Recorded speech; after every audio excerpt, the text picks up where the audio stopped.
Good morning, everyone. I'm Scott McGrew. One of the most famous fictional mysteries took place on a train. Baker Street, perhaps. That's another good one. The conservatory with a candlestick is a good location. But to my knowledge, no one has ever set a mystery at Wikipedia, to which Stephen Harrison said, challenge accepted. He has set his new mystery, The Editors, at a fictionalized version of Wikipedia called Infopendium. Stephen, good morning to you. I'm not sure an online encyclopedia has the same pizzazz as the Orient Express. Good morning, Scott. Well, yeah, some people and my publisher at one point thought I was a little crazy for writing a thriller inspired by Wikipedia, but I just thought it was the perfect setting for a novel because people use Wikipedia every day and they don't really think about who are the people behind the information and what kind of threats it might be under. And so I just thought it was a perfect place to set a mystery and a thriller. Now, and you're quite the expert on Wikipedia in real life. So, and they say, write what you know. That's right. Yeah, no, I got interested in covering Wikipedia back in 2018. And, there are a lot of journalists who would really focused on Facebook and Google.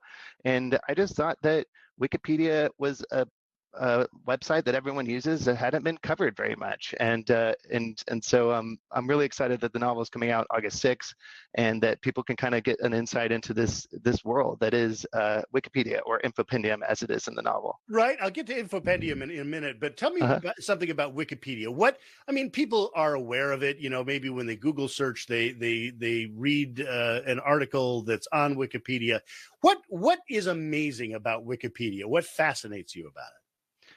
Yeah, well, I think what's really fascinating to me is that there are, it's a website that everyone uses and everyone accesses. And even if you don't go to Wikipedia directly, you're getting it in your Google search results, you're getting it in your ChatGPT lately. But even though so many people are using it, it's really a relatively small group of contributors that are volunteering their time and energy to make that site. And so it's really this dedicated contributor base of super contributors that's building this resource, collecting facts from different journalistic sources to build the site. And one of the examples I like to give is when I was first starting to describe the topic or report on the topic, I was in New York for a business trip. And I grew up in Texas, not much public transportation in Texas.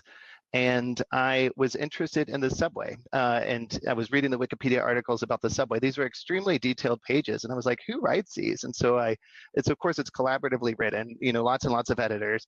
And, but I looked and saw two main usernames, and I reached out to those people and scheduled interviews with them. And it turns out that it was a high school senior and a college student. And they're writing these Wikipedia pages that millions of people have read. And yeah, it ended up being kind of an interesting story of figuring out who the people are behind the information. And writing about them factually. You're talking about Ryan Eng, epic genius, right? Yeah. I mean, he does not run the subway system, but he sure knows a heck of a lot about it. That's right. It's not the transportation experts, or at least not someone who you would think has a formal credential, and yet they are the ones who are writing the information that all of us read about the subway on the site. And so now your characters at the Infopendium, they are editors, and you've set that mirror mystery there. I've seen the cover. The cover is fantastic. Do you get to choose the cover? I don't know anything about the publishing world. How does that work? Yeah, so in this case, my publisher, Inkshares, allowed me to have a lot of influence over the cover, a lot of discussion over the cover. And one of the things that we wanted to build in there is this concept that, Wikipedia or Infopendium is kind of an institution, but it's under threat. There's the cover back there, actually. And so it's sort of encapsulates this idea of an internet institution that is being challenged or being threatened to be dissolved by all these different forces. You mentioned foreign languages. One of the things as I was reading some of your previous writing that I thought, I'd never thought about that, is that Wikipedia is available in the real Wikipedia, not Infopendium, is available in many languages. But if your language isn't one of them, it almost feels like your culture is not represented.